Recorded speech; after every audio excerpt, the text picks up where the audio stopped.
But one of the 10 projects or miftzoyim that the Rebbe emphasized over and over and over was having holy books in the house. In fact, filling your home with holy books, Torah books. Now, of course, having a good library, having resources at your fingertips, nice idea. But does it really compare with the well-known and popular mitzvot that everybody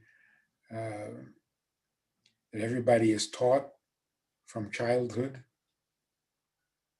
Books. So let's take a closer look. What happens when you have holy books in your home? What happens when you have any book in your home? I know when I walk into anybody's house, I'm going to tell you a secret. My first glance is at the books. What reading material is popular and important in this home? What are they reading? What books do they display proudly? Which tells you what subjects, what topics, what information is important to them, and they want the world to know it. So they put up a bookcase and they put the books in the bookcase, and the bookcase is central to the house, and whoever walks in is going to see it.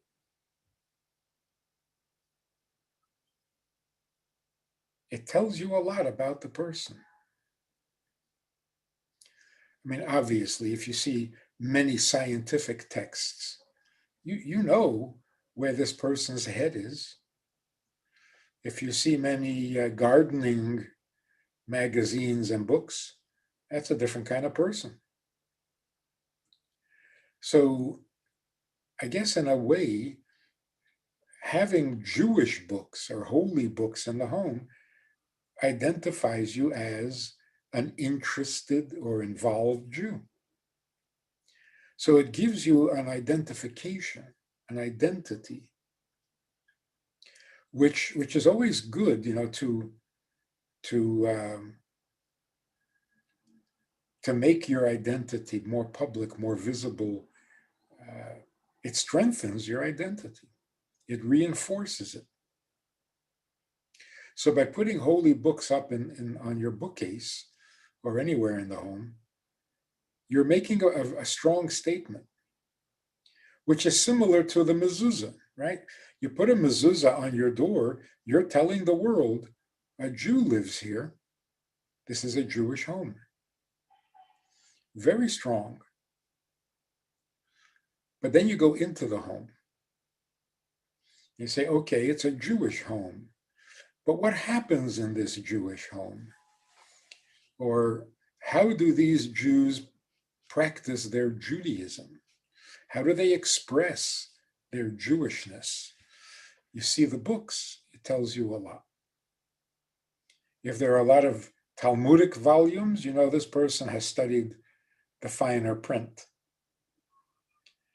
If there are prayer textbooks, the Psalms, the Tehillim, it tells you this person is really into voicing their spiritual and Jewish feelings. So it tells you a lot about the person, and the person's identity is reinforced by it. So in a sense, the books on the bookcase, in the bookcase, are kind of a follow-up, the next step after the mezuzah.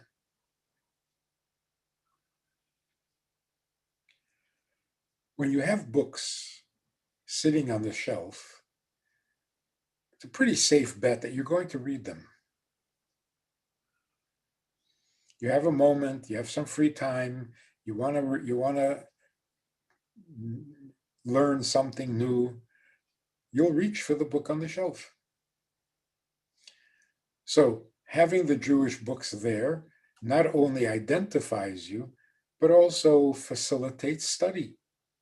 You're more likely to study if the book is right there. which is certainly a good thing, to become more knowledgeable.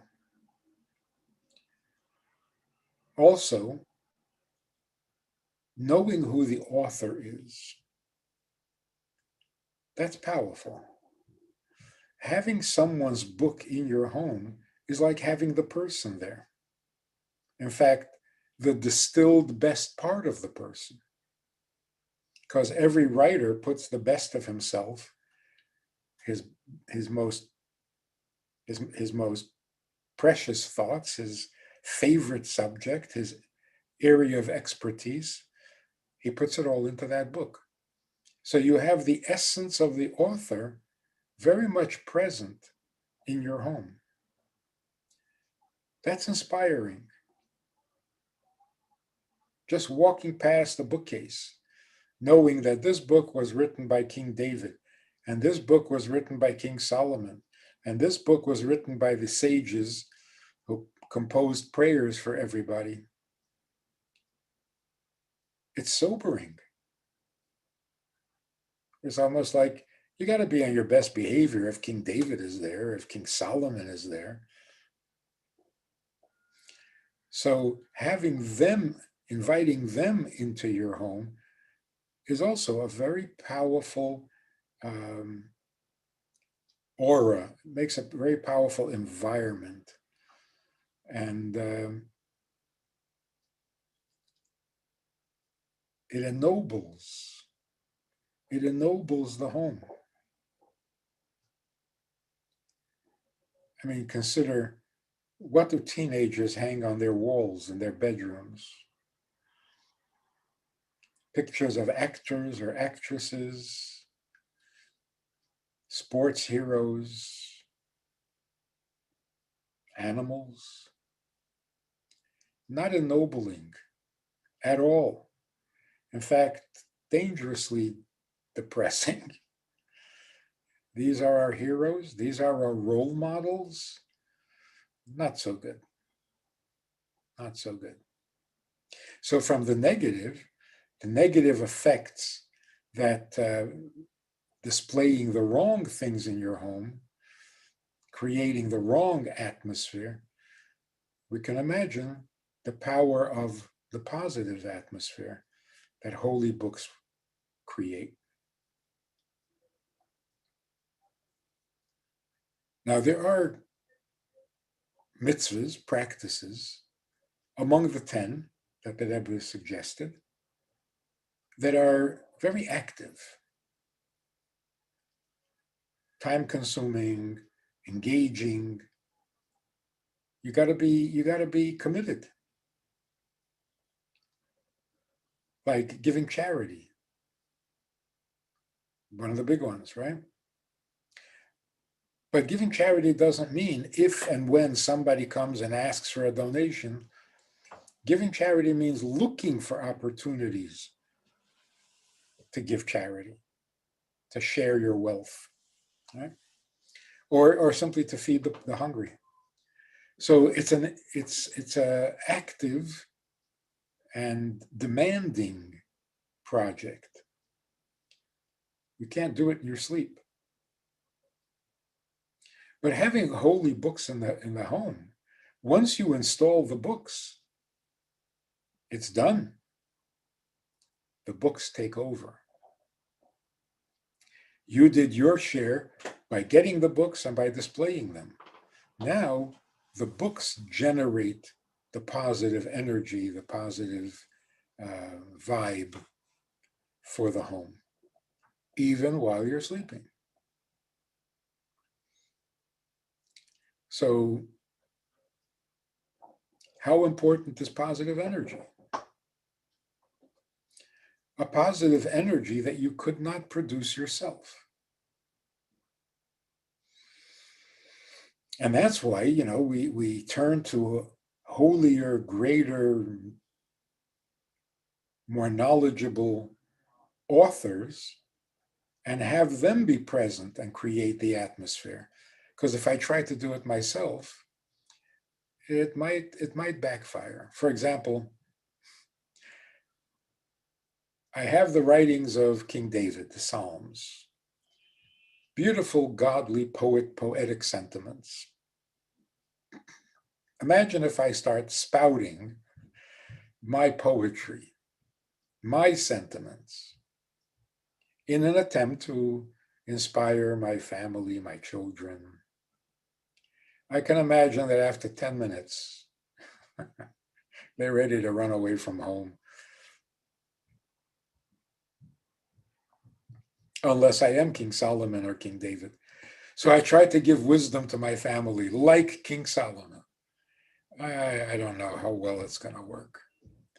Not that I have no wisdom to share, but people are not always in the mood when you're in the mood, and you don't always come across so clearly. You know, they're listening, they're not listening. When people pick up a book, they're obviously tuned in. They're present, they're open, they're curious, they want to learn. Books don't turn people off. Lectures may. So, how do you create positive, holy environment vibrations in the home? Use the time tested and proven method. A holy book has always, since we learned how to write, since human beings learned how to write, we have always had books. We are told that Abraham wrote a book. We're told that Adam wrote a book. There weren't many copies made. The presses had not yet been invented, but writing already was. So we are called the people of the book, and it's appropriate. Books have always been a source of inspiration for us, which means if you have a great teacher and a great inspired leader, a great role model who knows a lot more than we know, we don't want to lose ever. We don't want to lose that influence and that positive input. That's why those people wrote their books, so that their message could remain forever after they pass away. We've always understood and appreciated the power of a book. And it's not just the words, it's the author, the presence of the author. Like the way we should feel, the way we should experience a Torah scroll. A Torah scroll has an author, and the author is God himself.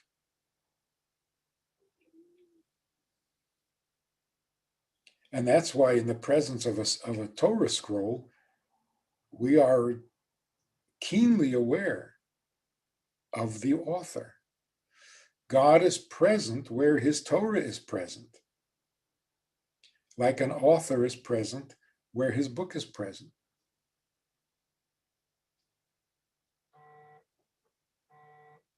So, filling your home with holy books doesn't necessarily mean have bookshelves all over the house and have nothing but books on the walls from floor to ceiling and fill the home with books.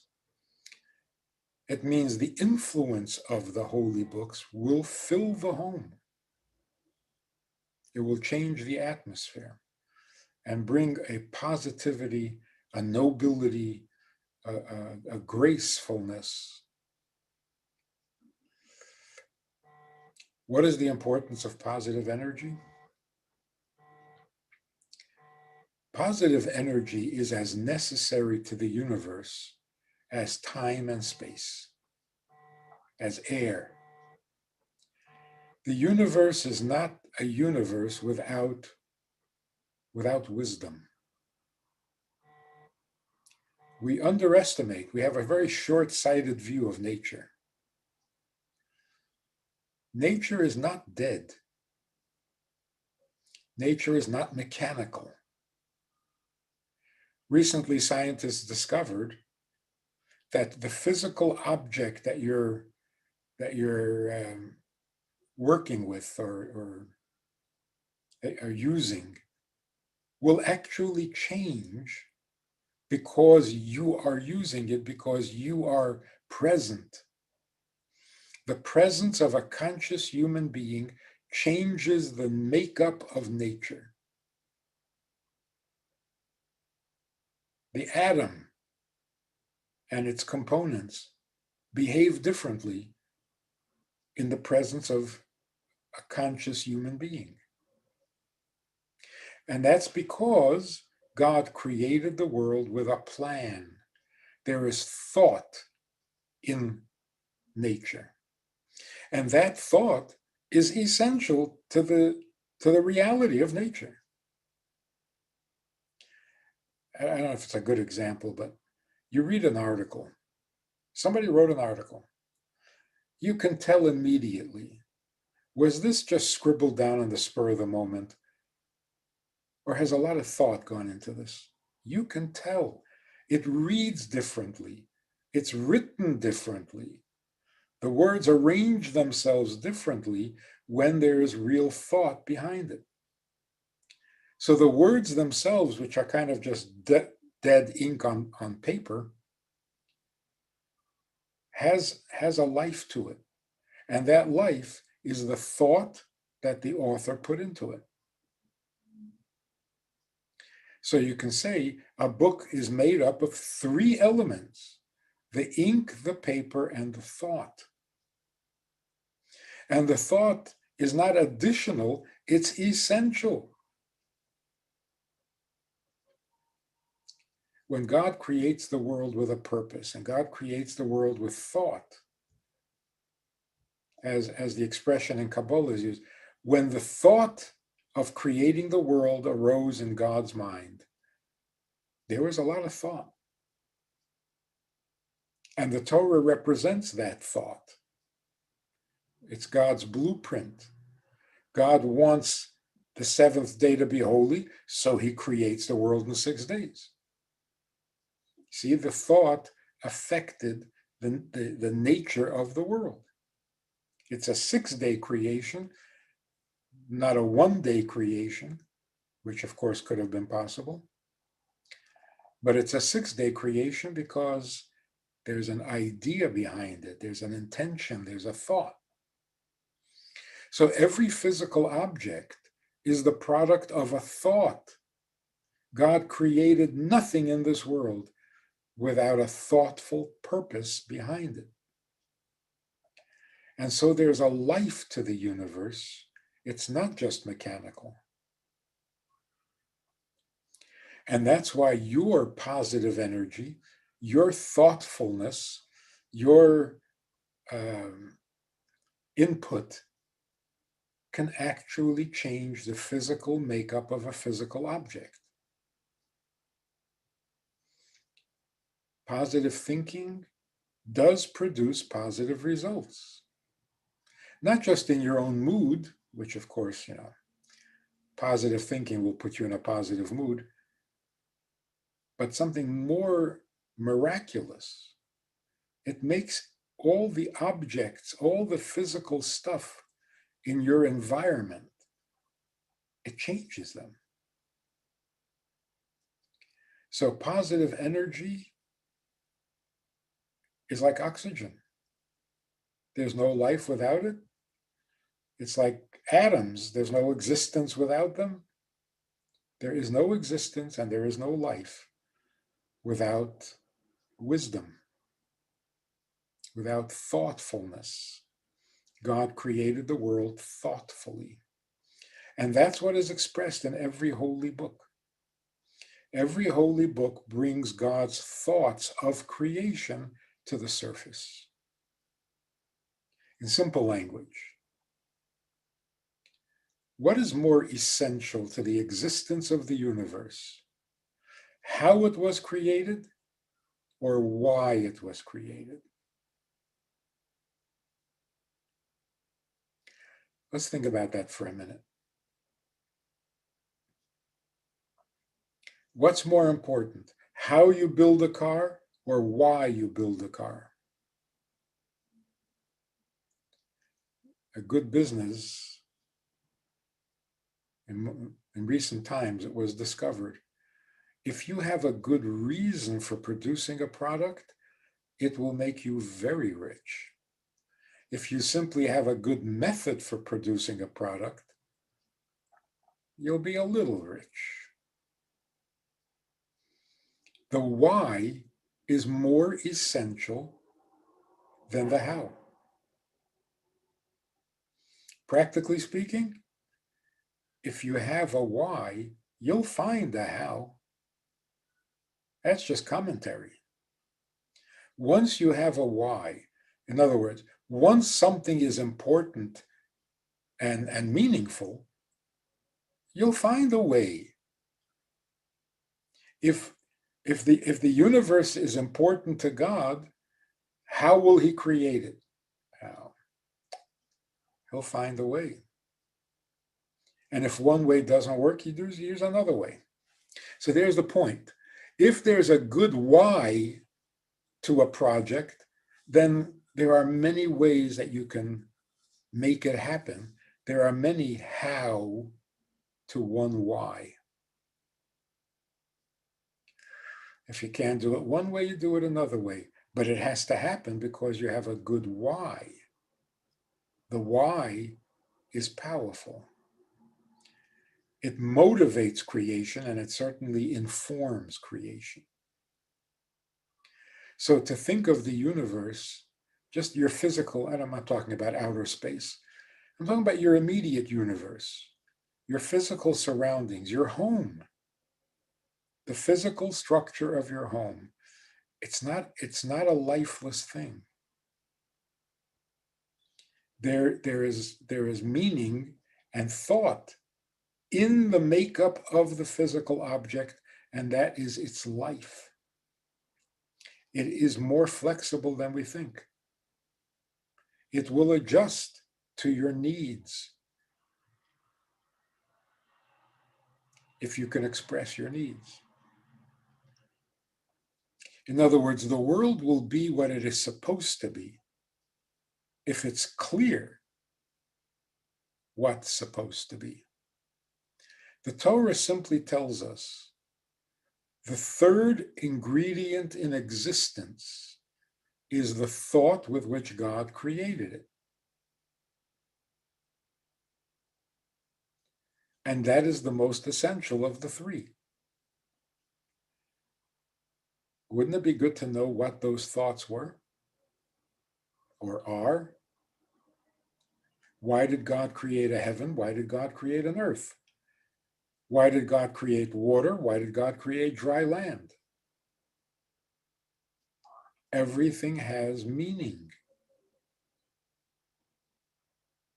Holy books express or explain or commit to writing the thoughts with which God created the world. Just incidentally, in making a baby, we're taught in public school the mechanics, the how, and we think we're prepared to make babies. Obviously not. A baby is not a machine. Knowing how is the least important part. Why? What are you thinking? What are you feeling when you create a baby? Because what you're creating is a living, thinking, feeling being. You can't create that with mechanics. You can't use mechanical methods to produce a thoughtful child or a sensitive child. You have to use your thought and your sensitivity. That's what you invest in the creation of a child. And that's going to be crucial to the child's very existence. In the same way, when God creates the world with purpose, with meaning, with desire, with passion, where is that? Why don't we see any of that when we look at nature? Unless you're poetic, unless you've got uh, a spiritual tendency, but you just look at a stone, what do you see? Where is the thought? Where is the insight? Where is the wisdom? Torah will tell you. Torah reveals God's thinking because God wrote it. So when you have a Torah in your house, you have the author. That's a little heavy. We don't usually have a Torah in our home. We keep it in the synagogue. But the Torah books, that's for the home.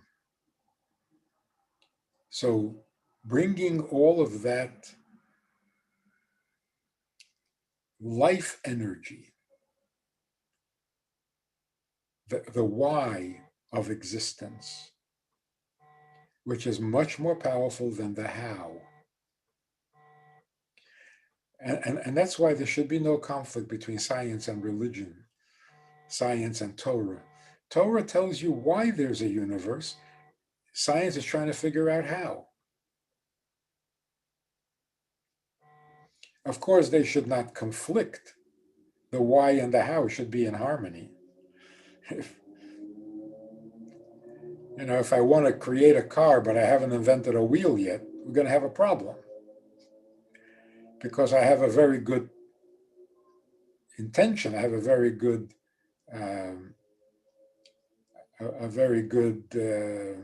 vision, but the wheel hasn't been created yet, so we're gonna get stuck. The plan is gonna break down. So the how needs to match the why. But if all you want to know is how, then you're studying science. If all you want to know is why, then you're studying Torah.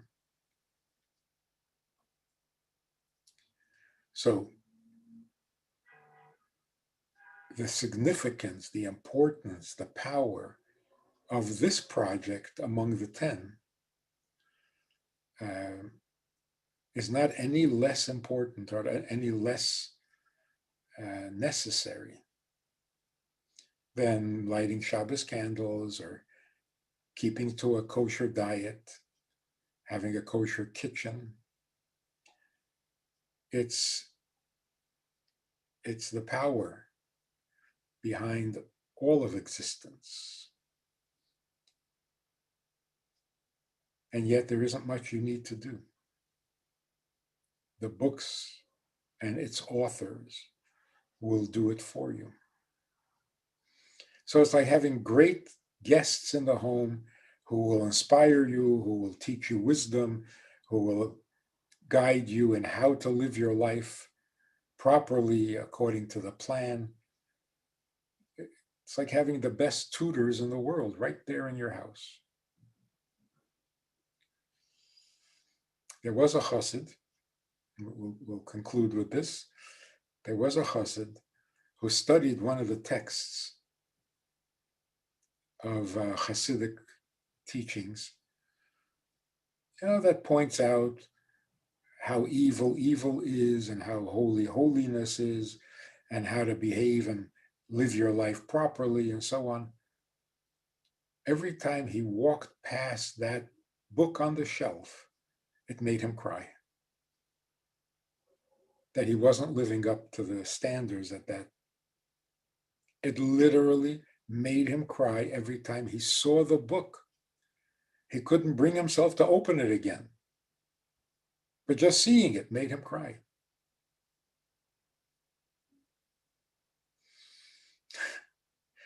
The Rebbe had to tell him to stop. Too intense.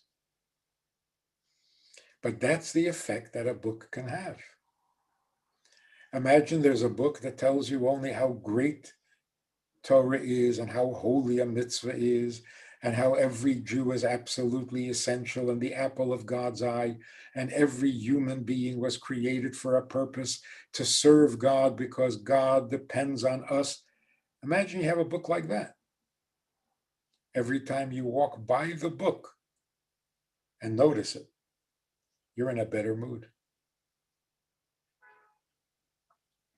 You're inspired. You don't even have to open the book. You know what's in there. It inspired you when you read it, and now it inspires you every time you see it. So start a little library. It doesn't have to be many.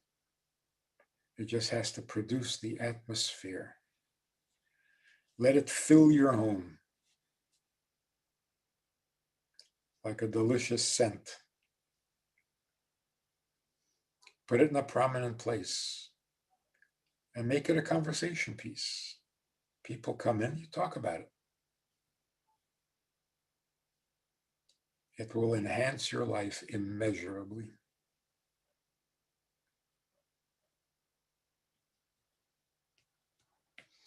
That's one of the 10 projects, and there are 9 more to talk about. So hopefully we'll get an opportunity and we'll be able to take a look at each of the 10. And if we could live in the fulfillment of those 10 projects, we have a pretty meaningful life.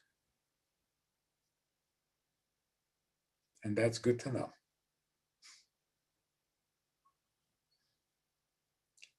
Only good news.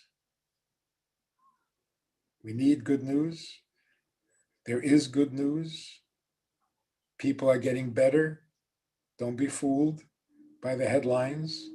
People are getting better. People are becoming more sensitive, kinder, more considerate, more mature. The aches and pains of life are still there, but we're handling them better. And that's good news. So thank you for listening, and success in all the projects that we talk about. Make the world better.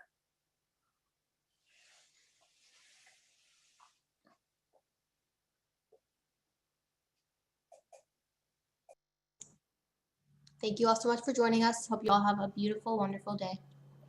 And once again, this lecture will be available tomorrow or Sunday for